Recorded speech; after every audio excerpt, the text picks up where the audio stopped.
Fabriquer un chargeur à courant et à tension variable, eh oui c'est faisable avec quelques éléments, un peu d'ingéniosité, un peu de passion. On va voir dans cette vidéo tous les éléments nécessaires à la réalisation de ce produit. Vous allez voir que c'est pas très compliqué, malgré qu'il faut quand même un petit peu de matériel et un petit peu d'ingéniosité. Alors installez-vous confortablement, on voit ça maintenant et paf, c'est parti. Allez, bonjour à tous, très heureux de vous retrouver pour cette nouvelle vidéo. Allez, je vous montre comment j'ai fabriqué ce magnifique chargeur 42 volts, 8,2 ampères, variable. On peut régler et la tension et le courant. Eh ouais. Et vous allez voir que c'est pas si compliqué que ça, mais un peu quand même. Vous allez pouvoir avoir toutes les étapes dans cette vidéo pour pouvoir, vous aussi, si vous avez envie, de vous fabriquer ce magnifique chargeur. Et si vous en avez besoin, vous pouvez aussi me le demander. Allez, on est parti. Alors, qui n'a jamais rêvé d'avoir un chargeur de batterie lithium à courant et à tension variable? Ben ouais, c'est faisable. Alors évidemment, ça existe dans le commerce, mais celui-là, vous allez voir, c'est plus intéressant puisque vous allez pouvoir le faire vous-même et vous allez avoir cette satisfaction d'avoir réalisé quelque chose. Et en plus, vous allez pouvoir le faire vraiment à votre guise, c'est-à-dire avec des tensions qui vous sont propres et qui vont être utiles pour vous. Sur cette vidéo, on va parler d'un chargeur 36 volts nominal pour une batterie de 36 volts, donc qui va aller en pointe à 42 volts. On va utiliser différents éléments, des composants électroniques qu'on trouve facilement sur le net, en l'occurrence sur AliExpress. On va voir la liste de tout ce qu'il faut pour pouvoir faire ce projet et on va voir comment on assemble tout ça et comment on peut recharger des batteries avec ce magnifique chargeur à tension et à courant variable. Allez, on commence, on passe à l'établi. Pour commencer, voyons la liste des éléments qu'il va falloir pour réaliser ce chargeur. Évidemment, il va falloir une alimentation. Alors, moi, j'ai choisi une alimentation en 42 volts, 8,5 ampères. C'est écrit 8,3 même, 8,3 ampères. On verra au final si on arrive à atteindre cette puissance ou pas. Pour l'instant, elle est raccordée au secteur 220. Ensuite, il va nous falloir ce fameux module que vous avez vu dans la précédente vidéo, qui nous permet donc de régler à la fois la tension et à la fois le courant, donc indispensable. Ensuite, il va nous falloir ici un petit module abaisseur de tension pour obtenir du 12 volts, pour pouvoir faire marcher un ventilateur, pour pouvoir refroidir ici l'alimentation.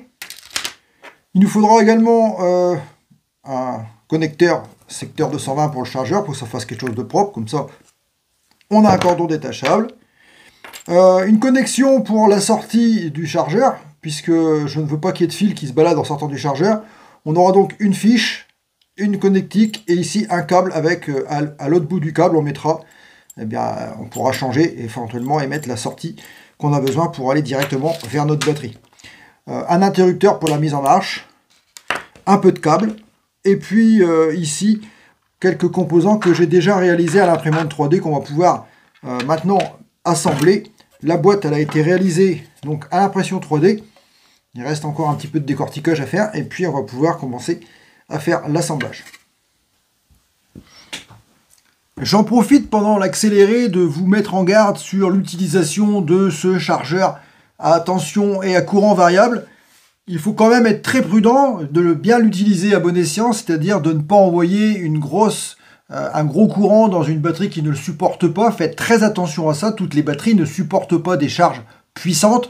Donc vérifiez bien avant d'envoyer une puissance de courant dans votre batterie qu'elle est capable de le recevoir. C'est déjà une des priorités. Et surtout, faites bien attention à vérifier également la tension. Elle doit être correspondante à la batterie. Et encore une fois, faites aussi très attention d'utiliser des batteries qui ont un BMS qui va pouvoir faire l'écran entre les cellules et le chargeur, puisque c'est lui qui va pouvoir, en cas de surcharge ou de surintensité, pouvoir arrêter la charge à tout moment. Donc ne travaillez pas sans BMS, c'est hyper dangereux. J'en profite également pour vous présenter les produits qui ont été utilisés dans ce montage. On ne va pas parler du module abaisseur de tension, on l'a déjà vu, donc vous l'avez déjà vu dans une autre vidéo. Donc je vais quand même vous le montrer. Quand même vous le montrer en vidéo. Ici on voit du coup que ça coûte Selon le modèle que vous allez choisir, ici on est à 21,86 € pour le modèle avec le display. Et il vous faudra également une alimentation, et là je vous conseille de prendre celle-ci, c'est une alimentation, c'est exactement celle que j'ai utilisée. Elle est bien ici, on le voit, en 42 volts, 8,3 ampères. Il y existe plusieurs modèles, hein. On a du 24 volts, on a même du 60 volts qu'on pourrait très bien utiliser sur ce module. 54 volts, vous voyez, on a plusieurs 48 volts et on a 36 volts. Donc ce qui nous intéresse vraiment, ça serait plutôt le 60 volts pour pouvoir charger des batteries un peu plus hautes en tension. Par contre, évidemment, on monte en voltage, en tension, mais on perd aussi en courant puisqu'on passe à 5,9 ampères. Évidemment, on ne peut pas avoir les deux. J'en profite de la même occasion de vous présenter ici le fichier 3D que j'ai donc créé pour le boîtier, qui est quand même pas mal de travail, hein. On peut voir ici à travers les petits éléments qui ont été ajoutés, tous les petits supports. Ici les blocs, c'est l'alimentation que je vais éteindre et la régulation. Voilà, comme ça on voit. En fait, je commence par symboliser d'abord les blocs dans leur volume le plus grand pour pouvoir déterminer la taille de la boîte. Et ensuite, je viens ici disposer. Alors, le ventilateur, il est représenté ici. Donc là, si je le supprime, on voit ici. Hop. Alors, on a tous les petits supports. Évidemment, on a le couvercle, le fond. Tout est, du coup, le couvercle. Voilà. Et ici, on a... Hop, voilà. Ici, on a l'abaisseur de tension qui est donc ici suspendu au-dessus de l'alimentation. Allez, encore une petite dernière chose importante, une mise en garde, et après je vous laisse regarder l'accéléré tranquillement. Si vous ne maîtrisez pas l'art du courant, je vous conseille de ne pas le faire, plutôt d'aller vous blesser, faites-le faire par quelqu'un d'autre, on le sait, et on en a déjà parlé, le courant c'est dangereux, donc prenez garde à vous.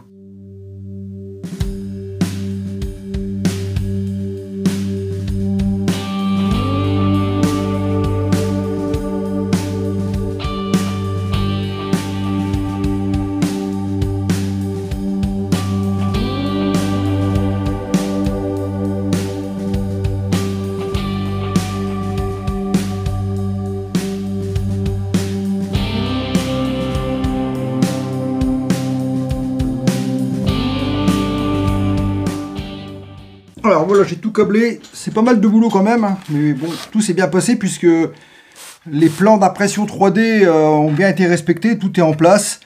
On a ici le module d'alimentation, on a le module de réduction de tension et de courant, on a ici le module de réduction de courant pour pouvoir faire marcher le ventilateur qui tourne en permanence, hein, dès qu'on démarre, dès qu'on met le bouton en route. Ici, on note automatiquement, on aura la ventilation qui se met en route, qui va à la fois refroidir l'alimentation et en même temps l'abaisseur de tension qui fait du 12 volts pour alimenter le ventilateur. Lui, il est autonome puisqu'il est géré directement par une sonde de température intégrée au circuit électrique. Ici, on a donc la sortie pour aller à la batterie. Et puis ici, on aura le câble d'alimentation pour le secteur. Voilà, il ne me reste plus qu'à refermer le boîtier et puis tester. Alors, j'ai branché tout au secteur. On appuie sur le bouton. Et voilà, tout démarre, on entend le ventilateur qui tourne. On va pouvoir refermer vraiment cette fois-ci la boîte. Alors, je vais vous montrer comment on règle la tension à vide. Quand le bouton ici est éteint, on a 0,334 volts. Bon, c'est dérisoire. Alors, les fonctionnalités des boutons, on les a déjà vues dans une autre vidéo, mais je vais vous les remontrer. Ici, on a bien un bouton qui nous permet d'accéder ici au chiffre du bas pour pouvoir modifier. Il faut ici la tension. Et pour déplacer le curseur, on appuie sur le bouton potentiomètre. C'est-à-dire que là, on laisse ici 42. Une fois, on déplace ici. Une deuxième fois, on ne peut pas aller sur le 4, mais on peut ici, du coup, modifier la tension. Et on va la modifier. On va l'amener, par exemple, pas à 50, parce qu'on ne peut pas aller au-delà de 42, puisque celui-ci, c'est un 42 volts. Mais on peut descendre, ici. Par exemple, pour une batterie de 18 volts, si on avait besoin d'avoir du 21 volts, voilà, on fait off ici, et on va ici modifier le courant de charge. Si on veut charger par exemple à 2 ampères, on valide, et on ouvre ici la charge. La charge démarre. 19 volts, 93, voilà, 20 volts,5. On est bien. Voilà, donc on voit comment ça fonctionne. On arrête la charge ici. Ensuite, on a ce bouton-là qui sert à voir la tension d'entrée du module. Donc si on clique ici, on voit que j'ai réglé sur le petit module de charge 44 volts 0,3, ce qui est une petite perte pour atteindre les 42 volts. Il y a un petit switch, je ne vous ai pas montré, mais sur l'alimentation, il y a un petit switch. Je vous ferai voir sur une photo, de manière à ce que vous puissiez ajuster, donc augmenter un petit peu la tension de sortie de l'alimentation pour atteindre vraiment les 42 volts en sortie de l'appareil. Voilà, c'est vraiment tout bête, hein. Tout simple.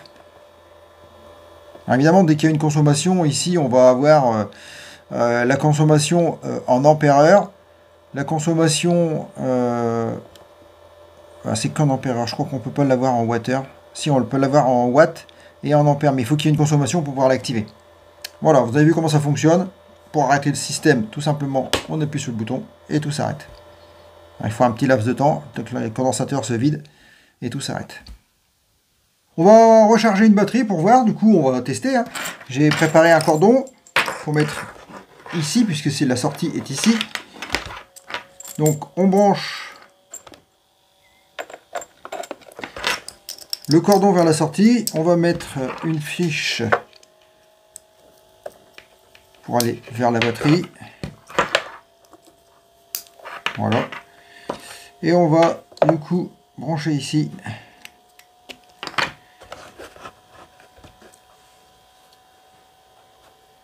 On va regarder combien on a mis ici en courant. Donc ici on a mis que 5,4 ampères. Et ben on va y aller. Allez, on est à 42 volts. Allez, on peut démarrer la charge. Voilà. On entend le deuxième ventilo qui se met en route, celui qui est sur le module. Et la batterie est en charge.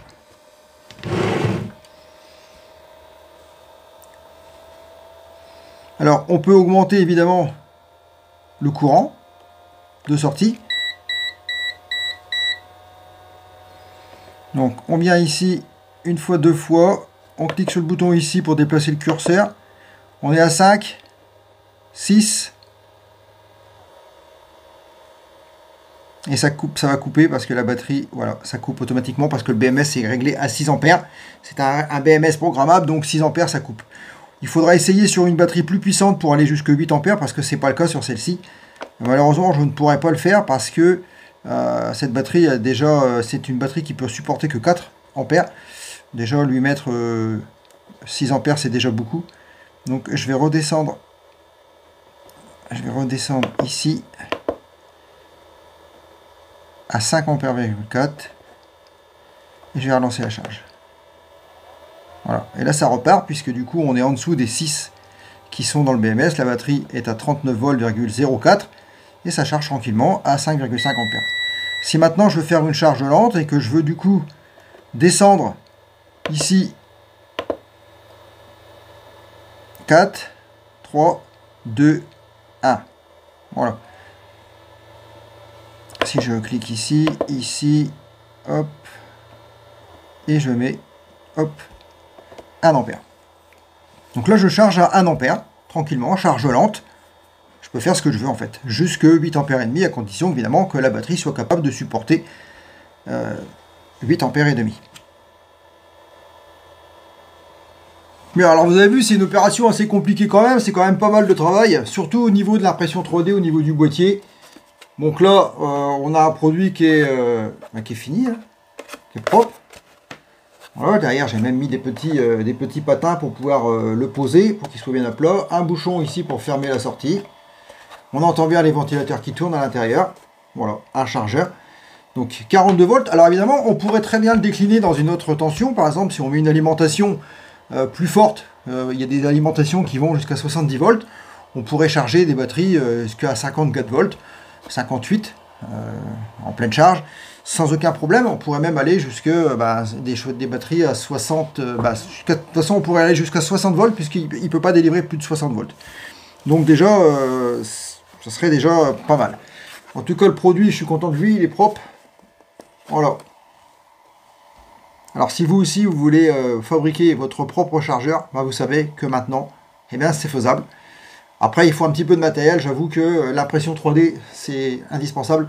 Parce que faire un boîtier, c'est pas forcément... acheter un boîtier du commerce, c'est pas forcément à les bonnes dimensions. Donc, ça sera pas forcément adapté. Voilà. J'espère que cette vidéo vous apportera des informations intéressantes. Et j'espère qu'elle vous aura plu, que vous serez un grand nombre à la partager, à l'apprécier. Et que vous allez mettre un like. Vous savez, ça me fait plaisir. Et on en parle tout le temps, mais c'est pourtant... Ça fait vraiment du bien. Ne partez pas en fin de vidéo, les petites miniatures, vous cliquez dessus, vous continuez l'aventure avec Mac Aventure, ça fait plaisir. Et ça fait de l'audimat sur la chaîne. Alors, du coup, j'ai plus qu'à vous dire, bah, écoutez, à très bientôt, je dirais même peut-être à très vite. Et comme d'habitude, dopo ba, Chenia.